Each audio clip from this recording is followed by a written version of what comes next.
Hey guys, welcome to my YouTube channel.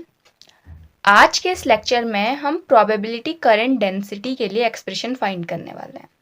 इससे previous lecture में हमने Schrodinger time dependent and time independent equation कर ली है। अगर आपने वो नहीं देखा है तो मैं प्लेलिस्ट का लिंक डिस्क्रिप्शन बॉक्स में दे दूंगी, आप उसमें जाके देख सकते हैं। देखिए, प्रोबेबिलिटी करंट डेंसिटी, इसमें होता क्या है, हम पहले इसका कॉन्सेप्ट समझते हैं कि क्या होता है। क्वांटम मैकेनिक्स के अंदर अगर हम किसी पार्टिकल की अगर हमें कंप्लीट इंफॉर्मेशन लेना है, ठीक है, तो हम क्या करते हैं, जो वेव फंक्शन होता है हमारा साई, हमें उसके बारे में पता होना चाहिए पहले तो, ठीक है। फिर जो वेव फंक्शन जो हमारा साई होता है उसका जो मैग्नीट्यूड उन रीजन में ज़्यादा होगा जहाँ पार्टिकल के पाए जाने की प्रोबेबिलिटी ज़्यादा होगी, ठीक है।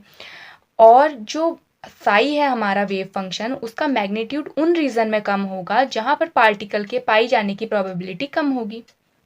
मतलब हम कहना क्या चाह रहे हैं इससे, तो हम इससे ये कहना चाह रहे हैं कि अगर किसी पॉइंट पर जो फंक्शन हमारा साई की वैल्यू है वो मेज़र होगी, पार्टिकल को फाइंड करने की प्रोबेबिलिटी का मेज़र होगी, मतलब, ठीक है। मतलब हम ऐसा कहना चाह रहे हैं, अगर मैं एक स्पेस में एक क्यूब ले लूँ, ठीक है, एक क्यूबिकल बाउंडेड रीजन ले लूँ मैं अगर स्पेस में, ठीक है, तो क्या होगा, इसके अंदर प्रोबेबिलिटी पार्टिकल को फाइंड करने की कम होगी, बट इसके बाहर जो पार्टिकल को फाइंड करने की प्रोबेबिलिटी क्या होगी, ज़्यादा होगी।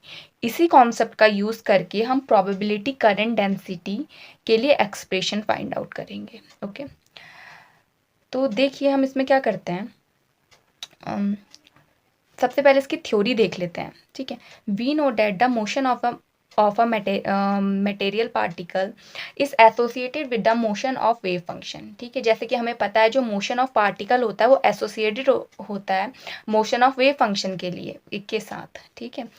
If the probability of finding a particle in some bounded region of space decreases when time, then the probability of its finding outside this reason must increase by same amount. तो मैं वही बता रही थी आपको कि जो हमारा ये हमने क्यूब में जो, मतलब हमने स्पेस में जो क्यूबिकल बाउंडेड रीजन लिया है, इसके अंदर प्रोबेबिलिटी क्या होगी, पार्टिकल को फाइंड आउट करने की कम होगी, और इसके बाहर जो प्रोबेबिलिटी होगी पार्टिकल को फाइंड आउट करने की वो ज़्यादा रहेगी, ठीक हो गया। तो हम इसका स्टार्ट करते हैं, कहाँ से हम स्टार्टिंग करेंगे, Schrodinger time dependent wave equation से, ठीक है। मैंने इसके लिए पर्टिकुलर लेक्चर बनाया है, आप डिस्क्रिप्शन बॉक्स में जाके चेक कर सकते हैं, ठीक है।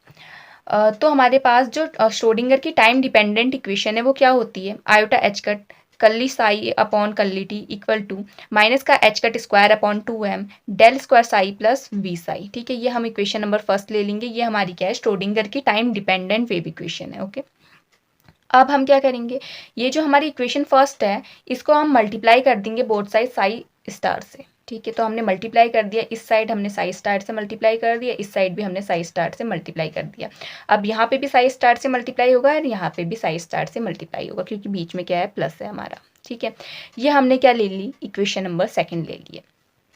अब हम इसके बाद क्या करेंगे, इसके बाद हम क्या करेंगे, टेकिंग कॉम्प्लेक्स कंजुगेट लेंगे। कॉम्प्लेक्स कंजुगेट क्या होता है, कॉम्प्लेक्स कंजुगेट में ऐसा होता है जो हमारा साई होता है वो रिप्लेस हो जाता है साई स्टार से, एंड जो आयोटा होता है वो रिप्लेस हो जाता है माइनस आयोटा से, ठीक है। ये क्या होता है, हमारा कॉम्प्लेक्स कंजुगेट होता है। तो देखिए हमने इक्वेशन फर्स्ट का कॉम्प्लेक्स कंजुगेट लेना है, मतलब ये वाली इक्वेशन का। तो यहाँ पे हम क्या करेंगे, देखना, आई को किससे रिप्लेस कर देंगे, माइनस आई से, एंड साई स्टार को रिप्लेस कर देंगे, सॉरी साई को रिप्लेस कर देंगे साई स्टार से, ठीक है। ऐसे ही हमने यहाँ पे भी किया है, ठीक। ये हमने ले ली, इक्वेशन नंबर थर्ड ले ली हमने। इसके बाद हम क्या करेंगे, अब जो हमारी इक्वेशन नंबर थर्ड आई है उसको हम कर देंगे multiplying both side of equation, एक मिनट, इसके दोनों साइड हम इक्वेशन थर्ड से हम साई से हम क्या कर देंगे, मल्टीप्लाई कर देंगे, ठीक है। तो देखिए हमने यहाँ पे भी साई स्टार से मल्टीप्लाई कर दिया और यहाँ पे भी साई स्टार से, दोनों साइड हो गया मल्टीप्लाई हो गया। इक्वेशन हमने क्या ले ली, 4 ले ली। अब हम क्या करेंगे, सब्ट्रैक्ट करेंगे इक्वेशन 4 को। अब हम क्या कर रहे हैं कि सब्ट्रैक्ट कर रहे हैं इक्वेशन 4 को इक्वेशन 2 से, ठीक है। हम सब्ट्रैक्ट करने जा रहे हैं इसमें, तो हम क्या करेंगे, जब हम सब्ट्रैक्ट करेंगे तो राइट हैंड साइड को राइट हैंड साइड से सब्ट्रैक्ट करेंगे, मतलब इसको हम इससे राइट हैंड साइड को, एंड लेफ्ट हैंड साइड को हम लेफ्ट हैंड साइड से सब्ट्रैक्ट करेंगे। तो यहाँ पे कितना आ जाएगा, माइनस का iota psi star del curly psi upon curly t minus ये और फिर ये।